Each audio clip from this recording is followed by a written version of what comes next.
Alright, welcome back, YouTube. It's gonna be another Camaro video, part of the build. And today I'm gonna be taking out the dash because I need to fix some wiring that was not fixed when we first put this car together.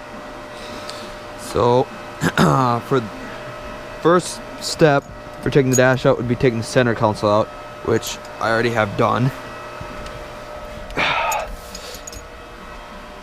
But so that's out. That's the first thing I gotta take out to take this out.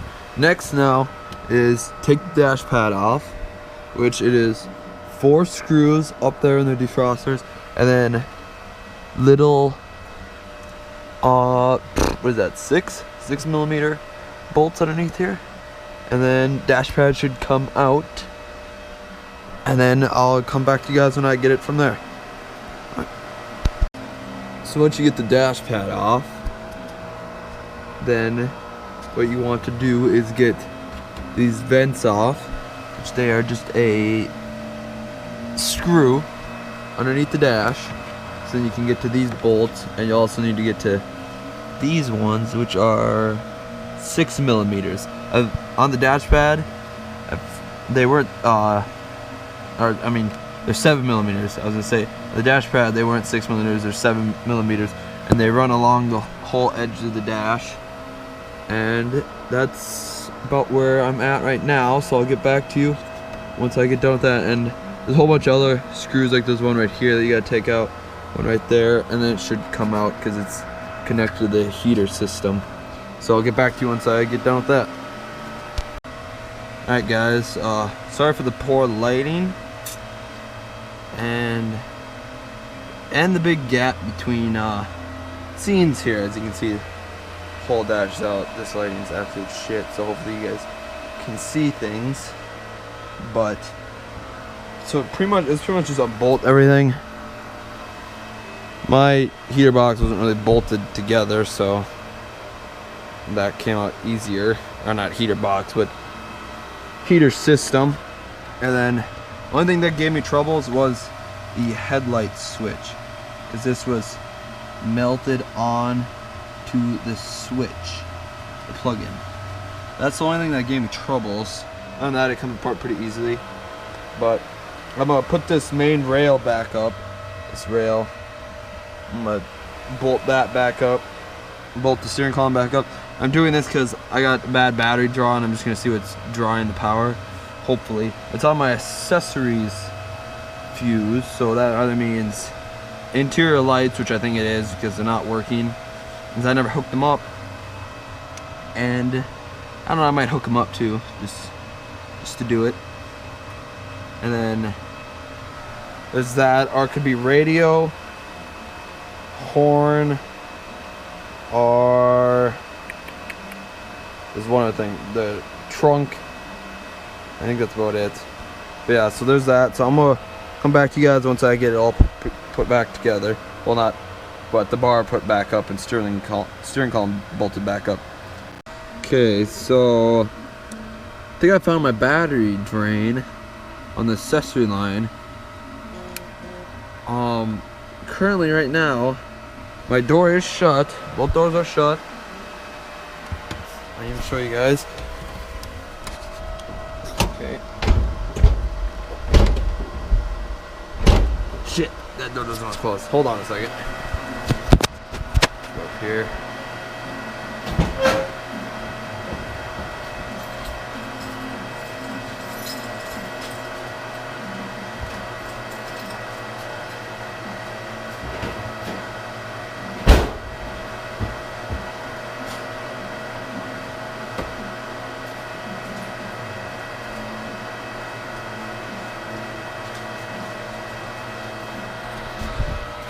But it shouldn't really matter because, okay, there, both doors are shut, trunk's shut. But when I wired this, I never really wired up the dome lights. But here's the light bulb plug-in for it. Orange wire for power, white ground. Plug it in, lights up. Doors are shut. So even though it doesn't have a bulb in it, is it possible for it to be drawing power? It obviously is because the thing's lighting up, but I mean, it's a slow drain. It's after a couple days, or day and a half, 2 days of sitting, the battery will be dead. So yeah, I'm gonna do some research, maybe try and figure out how to get just rid of this, or maybe hook it up on the switch. I don't know, I gotta figure out something, because I usually just end up pulling the accessory fuse so it doesn't drain my battery, and that just gets annoying. So I'll get back to you guys once I figure out what it is, or once I figure out how to fix it. Alright, this is a couple days later. It says I recorded the video before, and this pedals, the clutch bushings were out, which I did not record, but I can show you how to do it. Actually, I might record it because I gotta grease my brake pedal, but there's one bolt here. They go through right there, and you just unbolt that and slide the pedals out. So that's how you can replace the bushings, and these are what the bushings look like. The gray plastic piece, and they slide onto the end of it, so it sits in there like that, and then the plastic rubs on the metal. These were $4 at my auto parts store. So there's that, and I'm pretty sure I found the draw on the Camaro. So digging around through the wires and everything. As you can see, I did have to cut the wiring harness, which I really didn't want to, but tried to tape it up the best I could. So I don't know as many as you get, or how many of you guys know this, but about every goddamn orange wire in here has constant power going to it all the time when you have the accessory fuse plugged in. So because my dome lights were always staying on, as I stated in the future or the earlier videos, I traced them through. They started, it's pretty dark. They started down here, right down there, and they came up through the wiring harness, up around the steering column, kept going, and then right here, about 4 or 5 of them meet up right here, and they all connect. They all connect together, all sharing constant power. So I tore the interior light one out, and I never did check to see if my my dome light is drawing power or not, but so I took that out, so those are no longer in here. Well, okay, it is still kind of in here, because here's the wire, and then I don't know if you can see that or not. Yeah, sorry about the bad light. Now it's got bad lighting when I'm in the garage. But then there's 2 white wires, so I don't know, I'm thinking these white wires are just ground. I'm gonna leave it for now, just till I find out truly what they are. I'm gonna take it apart a little bit more, try and find out what it is. They actually might go to that switch, because I see some white wires going to it, so it might be that. But I do have to test to see if the dome light is drawing power. I never even thought of that. So I can actually do that real quick. Plug the fuse back in, because I just took it out real quick.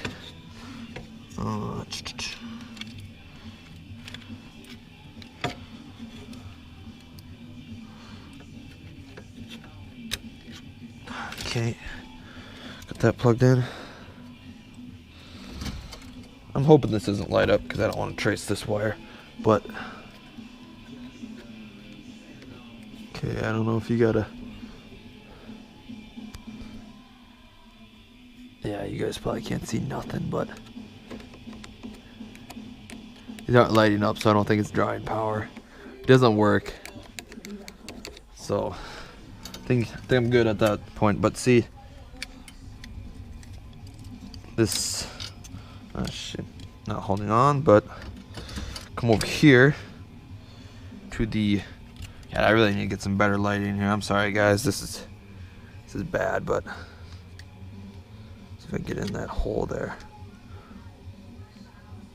But there you go, cigarette lighter, that should always light up, that's normal. Then there's this wire, which I don't really know what this wire does. that has constant power to it too. It's not plugged into anything. I don't know if that's more lighting or what that is, but so yeah, I think I found that. I got that done and taped it up all nice. And so that's about for this. I'm gonna leave it like this because we still gotta put the pedals in. And even on automatic cars, I'll show you guys. We were thinking we were gonna have to drill a hole, but down there by the steering column, there is a little plate that you can push out and push it out from the inside out. Don't go try and go the outside in. That doesn't work, and it just starts denting in the firewall. But inside out, plate pops out, and that is for the clutch line, wherever it is. I don't know where it is. Somewhere around here. And also, we'll be pulling out the tank because my sending unit is not working anymore. So, video will be coming on that, on how to do that. And then I'm gonna be taking off the calipers and painting them black because I'm pretty sure they're just they're just like rust brown right now. So be taking those off and painting them black. I would normally say to go red, but with these rims I think they'd look better at black. And then a little bit more updating here. We have decided to use the nose cone off the other car because this one is tore over here and I don't know if we can really get that repaired or not, so we're just gonna use the other one. Personally, I like the other one with the grill better. I don't really care for the fog lights, but so pretty much that's gonna do it for this video. But that's the wiring. If you need any help, I know most of the wiring on this car. So if you need any help with any wiring, leave it down in the comments. I can help you out with that, but the best of my ability. Oh, I don't know if I mentioned or not, but the hardest part I had with taking out the dash is this. My light switch melted together. So I had to sit there and pry at them until it came apart, but that melted together. But that's about the only hard part I had with getting the dash out. The rest of it came out pretty easily. Got all the other parts back here. It's kind of a mess right now. But let's see how these calipers doing. Yeah, those calipers are pretty dirty too. You didn't see that or not, but they're not the best looking. But then here's these parts. This paint turned out pretty good. Yes. This is the wander bar. But that turned out pretty good. This is a torque arm. Turned out really good. And then also, because we gotta drop the exhaust just to make it easier to get the tranny out, there's the dome light wiring, or interior lights, not dome light, but because we're gonna drop the exhaust. I don't know if you have to, but we're going to put the tranny in 5-speed, which is still right here, which I think I'm gonna clean up a little bit better and make it make it pretty. I lost my train of thought there. Make it pretty, paint it black, get all the crap off it. I mean, might as well do it right. So we gotta drop the exhaust. So this is currently headers to mid single pipe, which then splits off and goes dual over the bumper. And I'm gonna take out the glass pack. So in the mid section it connects to the glass pack. I'm just gonna straight pipe it and leave it as the dual single dual. And I think it'll sound pretty good. Right now I just want it a little bit louder at idle. The glass pack is quieting it down quite a bit, so I'm gonna do that. And let's just go out to this other Camaro. This part's getting a little long. I'll try and speed it up, but sorry, a lot of talking. But so we are gonna use these ground effects. We're gonna pop the RS off, and I think we're just gonna putty it in because it's not an RS, and I don't want an RS. But I personally like these better because they got this, which they did this in the 90s, 90, 91, and 92. and as you can see, it's covered in snow. We got some snow here, and then we also are going to use this nose cone because it's in a lot better shape. This is the only ripped part, which we have more of those, and we know a guy that can get us one, and this would probably be easier to fix than the whole nose cone like that other one. Oh, and there's a little rip here too, which that's not the end of the world, but that's about the rest we're going to use off this car. And so yeah, that's going to do it for this video, but I'm going to let you guys know that there will be a very exciting video coming out on the truck this weekend. It may involve some mud, some off-roading, so I'll try and get the best footage of that. But as you can see, she's very dirty right now, so I figured, well, I'm gonna have to wash it anyways, might as well go have some fun with it. So thanks for watching. As always, leave a like and subscribe. Thanks.